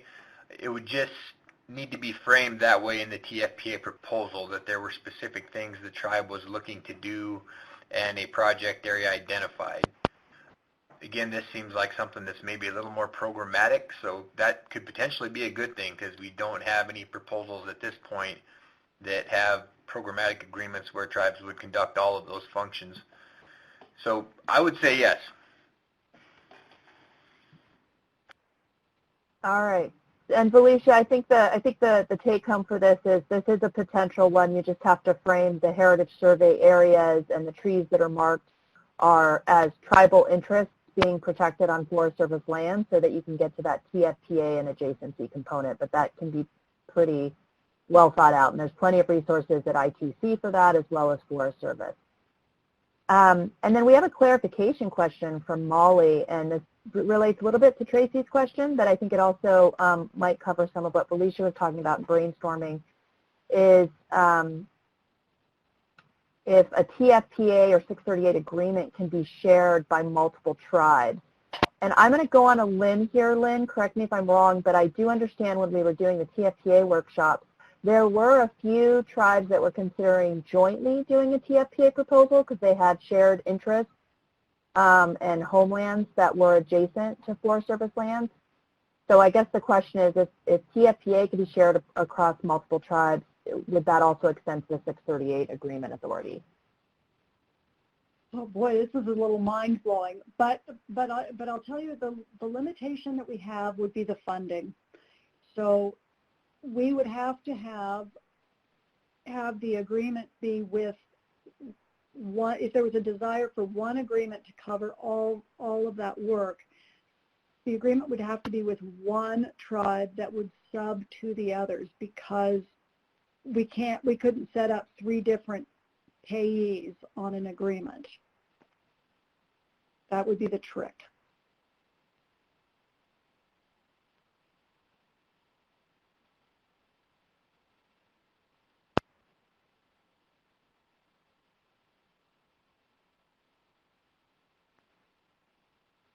Any additional questions, Stephanie, before we move over to take a look at the polling box?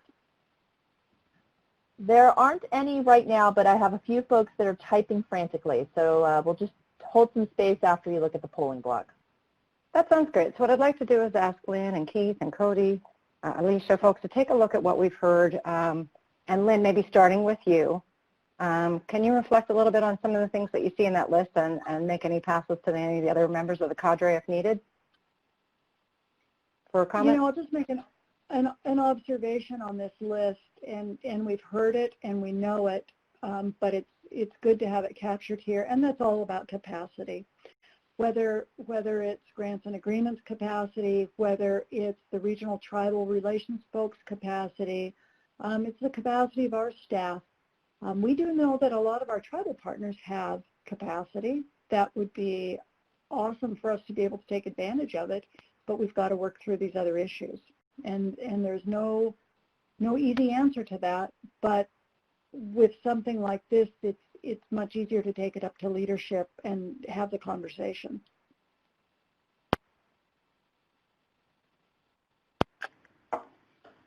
Thanks, Lynn. Cody, Jim, Keith, any other reflections that you have here before I go back to... Cody. I would just note that looking at the questions, there seems to be a lot of comments about communication and information sharing between the forest and the tribes.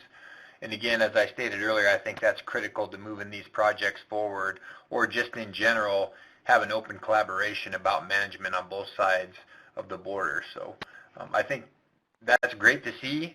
I'm glad people are interested in that and recognize that that's a critical component of this being successful. Yeah, I agree with Cody on that.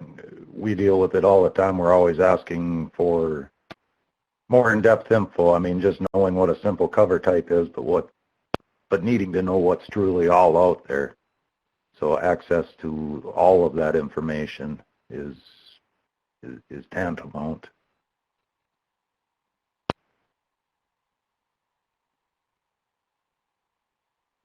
This is Alicia on that point. I think that communications needs that. This today is one example of efforts to try to get the communication lines opened and a dialogue happening is these webinars themselves in terms of information sharing. I think that there is a bigger conversation that is ongoing to build the support for the Tribal Forest Service portfolio, as it were, and that is happening at the leadership policy level. So communications working both directions is to help folks in the field understand how this works and also to hopefully influence leadership in terms of, we do have good support, but figuring out how maybe to be more intentional about it and communicate across the board, including cross-deputy area, by the way. Thanks, Alicia. Before we move on, I'm going to just check with Stephanie to see if there's anything else and ask Tisha to pull up the What's Next slide. Yeah, we have a few new questions. One relates to once the 638 becomes formal, and I'm assuming this means once the 638 process is more formalized, would it still have the requirement of being tied to TFPA projects? So after the demo project process, will 638 agreements and projects need to be tied to TFPA?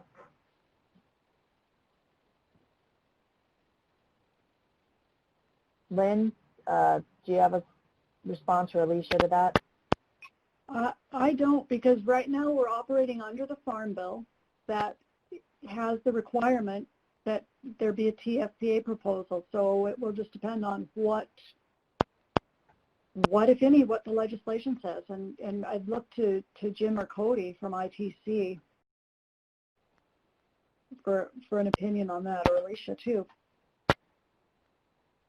On the GAO, I would have to agree that since this was something that was authorized by Congress through the Farm Bill, really it's up to Congress to weigh in on how those authorities are either made permanent or expanded in the future.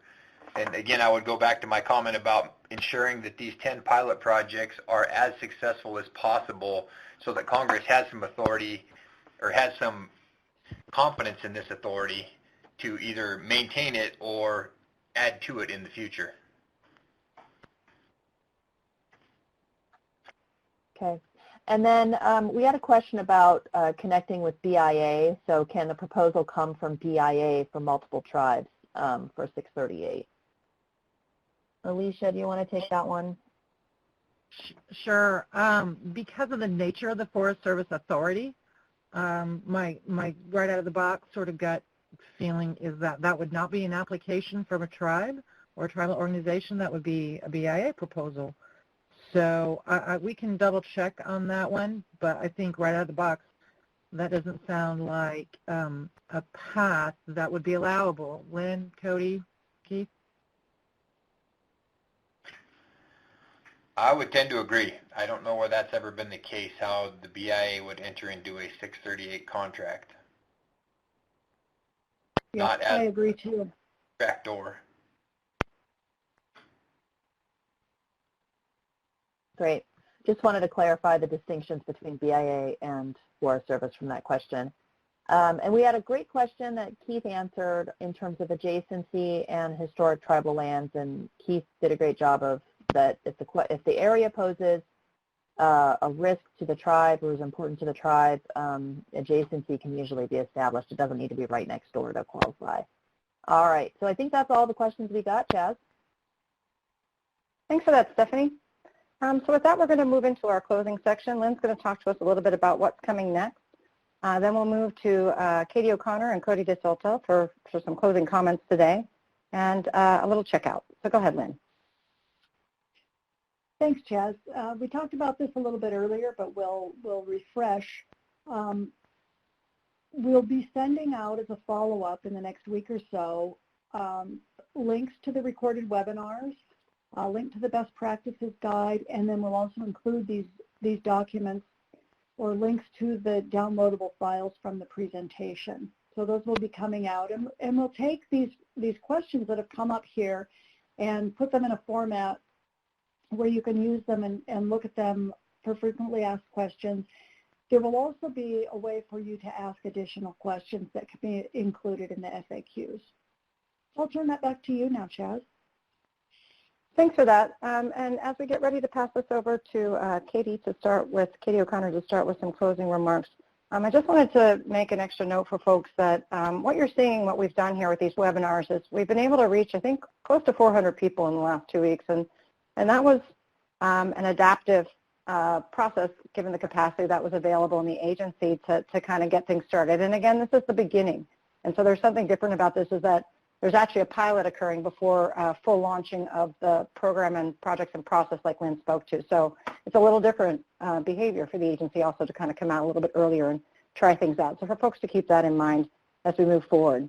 For the checkout today, I'm going to ask folks to kind of a repeat on what we had coming in. What's the number one most important thing to you as you leave the room today based on what you hear? So just to think about that for a moment, I'll come back to that after Katie and Cody's closing remarks. So Katie, are you ready? With *6 to unmute or mute on your phone? Yes, can you hear me? You're good. Great, okay. Well, this is my second time sitting through this webinar, and I participated last week as well. So big proponent of going through it twice. I learned even more this time, so thanks for that. Another great group of participants and excellent dialogue and conversation, and it was especially neat and energizing to see some questions from last week answered and brought forward in with this group, and so it's really gives me a lot of inspiration to see good work in action, even just over the last 2 weeks. So I also want to really thank the team that has worked together to put these webinars on. Fantastic job, great engagement, and just really well done. So I hope everyone gets a pat yourselves on the back since we're not all together. Good job, really well done. So just to close us out, and listening to this reflections and report out and progress from this year of adaptive learning with our tribal partners, I can see how the Forest Service has been able to take the time to really listen and integrate the tribal perspectives into our thinking and actions from the very outset, just like we were just talking about. I also can see that here across the 2 webinars, listening to you all and reading the comments from the kickoff meeting last April and the webinar today. We heard about our joint steering committee and how much they have met to chart the course.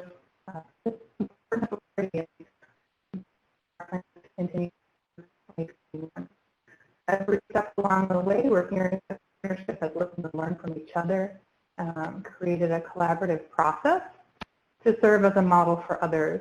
And from the sand table exercise and the pilot project, we heard about the templates and saw the good feedback from the group here and talking about those today. And also just the best practices and information sharing from this work. We heard about how that'll be collected and shared to inform both the TSPA proposals and assessments of what changes to Forest Service policy might be necessary to promote success in the future.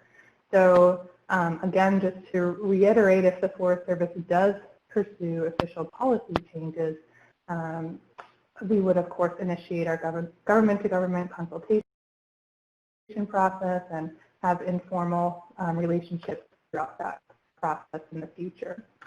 And we know that takes time. So in the meantime, as we've heard today, we're recommending that tribes and Forest Service partners can act upon existing expressions of interest for qualifying TFPA projects using 638.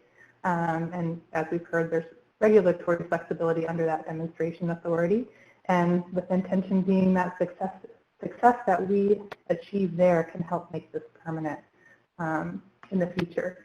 So with those early conversations hopefully already underway and started by last week in this week's webinar, We continue to ask folks to stay closely coordinated with our Washington Office Forest Management staff so they can be a part of the ongoing learning as we move forward together. And I really look forward to a future engagement where we're hearing about the success of the pilots and new opportunities that can come from some of that strategic out-year planning that we heard about that would really be necessary to do some forward thinking with our tribal partners and our local relationships, so we can identify mutual opportunities and funding options. Of course, it's a big topic of discussion that can hopefully end up with both forest and tribal strategies and work being accomplished together. So thank you to everybody for all of the hard work. Just can reiterate, I can see all of that reflected in the webinars, how much we've worked together, and hope that we continue to do that. We're learning from each other and appreciate what we can accomplish. So thanks very much, and I'll turn it back to you. Thanks, Katie, very much. I'm going to turn over to Cody Desautel. Thank you. I would just echo a lot of those comments. I think we had a great webinar last week, another great webinar today, a lot of very productive questions and discussion. Hopefully we answered some questions, and there will be a number of tribes and forests who have interest in these pilot projects. Again, there's a lot of hope and potential with not just the 638 contract authority, but with the Good Neighbor Authority that was granted in 2018 Farm Bill as well. So as we look at shared stewardship across the landscape, we continue to add tools to the toolbox, and I think those will benefit us all from a management standpoint, whether we're looking at those management challenges like climate change or wildfire or wildland-urban interface. So again, I appreciate everybody's participation. I appreciate all the engagement. It's given me a lot to think about as we continue to work with our Forest Service partners going forward on what this agreement looks like and how we implement it. So if there's additional questions, the Intertribal Timber Council is here to try to engage with tribes that have questions, provide as much information as we have, and take those comments and concerns and try to incorporate that into our future dialogue and work in the development of this. And thank you again. Thanks, Cody. And I want to say a special thank you to everybody on the team, all the hard work to put this together, from Keith, Cody, Jim, Ashley, Dan, Jessica, Katie, Keith, who else to say, Lynn, Molly, Stephanie, Alicia. So thanks, everybody, and thank you all for participating. We really appreciate your time. Have a great and safe day. Thanks. Bye-bye.